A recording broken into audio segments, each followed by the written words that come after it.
Hi guys, my name is Blake. Welcome to my channel. Today I'm doing the Fall Activities book tag, and I think this tag was created by Dreaming Through Literature. I absolutely love fall. It's my favorite season, and there are so many activities in this tag that I enjoy doing. So I thought I would go through and answer these questions. The first question is apple picking, a book on your TBR that looks so delicious you can't wait to take a bite out of it. And for this one, I have Spectacle by Jody Lynn Ziderock. And in this book, we are in Paris in 1887, and there is a girl that we are following, and she is a journalist for a newspaper, I believe.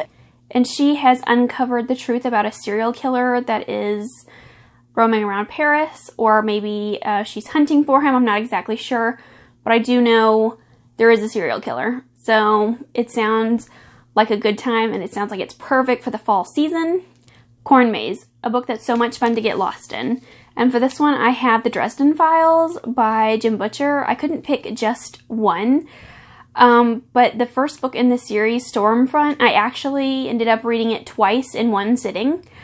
It was a rainy day, and it was in the fall. It was very dreary out, and we are following a wizard who is a private investigator, and he joins the police on unusual cases that usually end up being supernatural.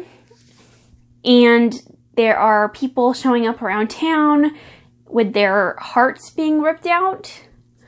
So, and I absolutely love this book. It was so much fun to read. It's quite short. It's like 300 pages, but when I finished it, I just started all over again, flipped right to the front and read it again. It was incredibly entertaining. I did laugh a few times, and there are quite a few dad jokes in this book. Harry is a very flawed character, but I enjoyed reading from his perspective. Haunted Houses, a book that scared you silly. And for this one, I have Night Film by Marisha Pessl. This one is cheating a bit because I haven't actually finished it yet, but it is my current read. I'm about halfway through it. And actually, just last night, I was reading this as I was falling asleep. And I was kind of drifting in and out between sleep and awake, you know, that in-between state. And I kept having nightmares about this book.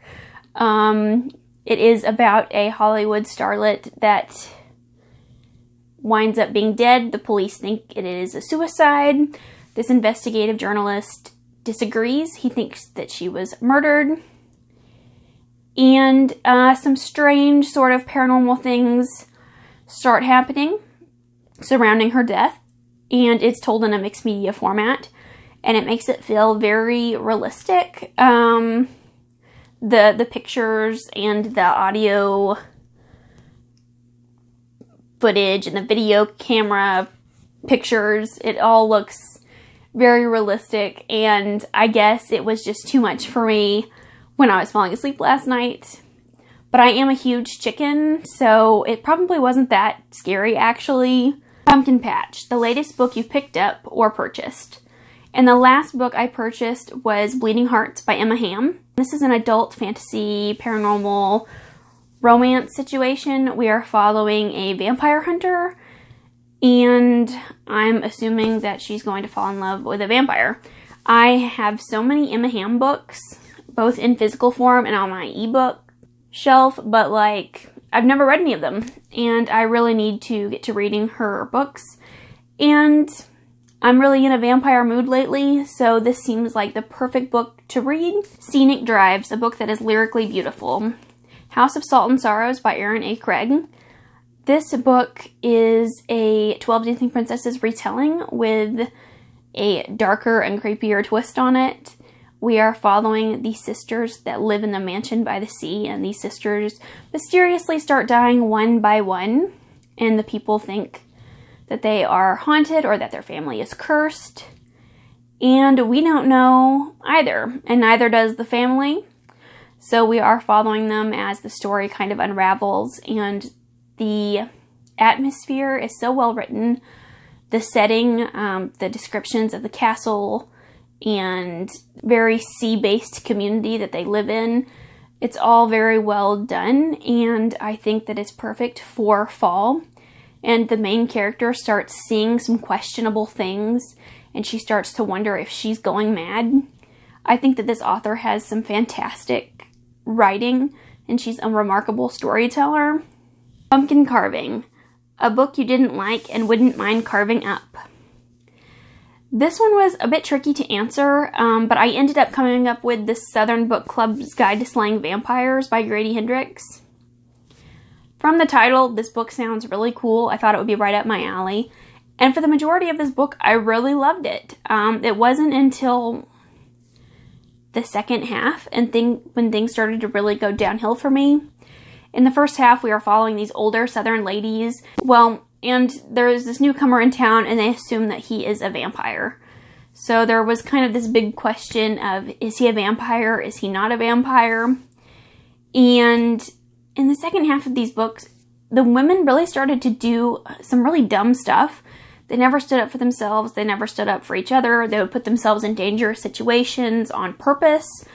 And it was really frustrating because I just wanted to slap all of them.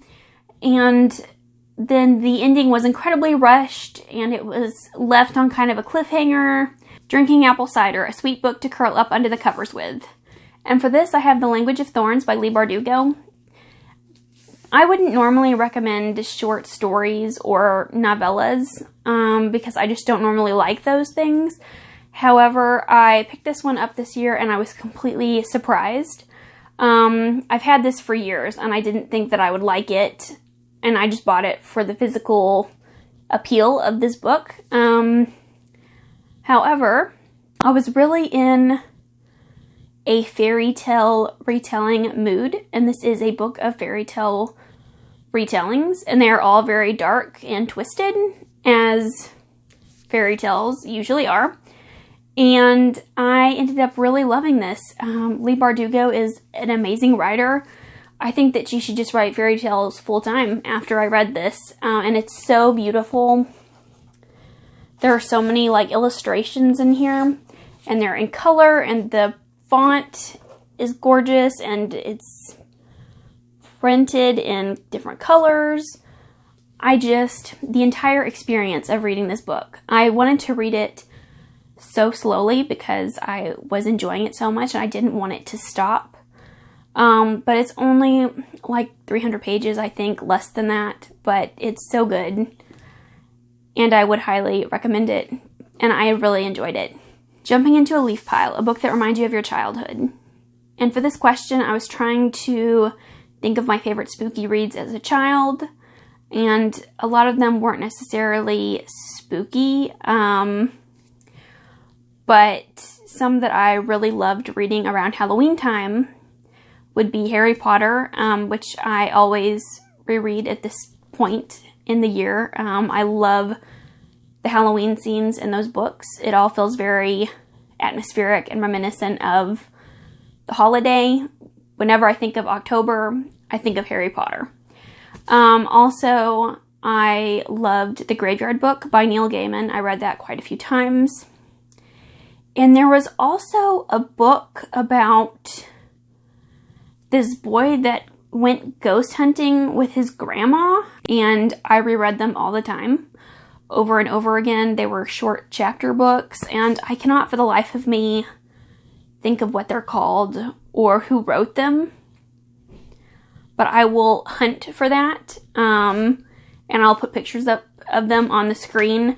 They were really good, though, or at least I remember them being really good. Scary Movie Night, your favorite spooky read. I don't have a favorite spooky read. I feel like if you asked me this question on any given day, my answer would change. However, I read Anna Dressed in Blood by Kendara Blake last year, or maybe it was the year before, and I really enjoyed it.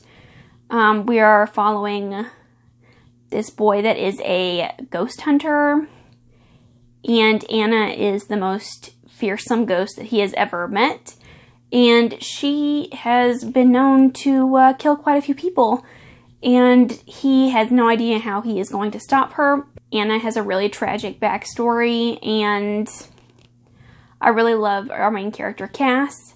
And just everything about this book was pretty spooky, was pretty bloody. And the last question is Costume Party, a book with an eclectic cast of characters. And for this, I have The Diviners by Libba Bray. This series has so many fantastic characters. There are so many different types of personalities and ethnicities and religions represented within these characters and these books, and it is truly such a joy to read. I love all the characters.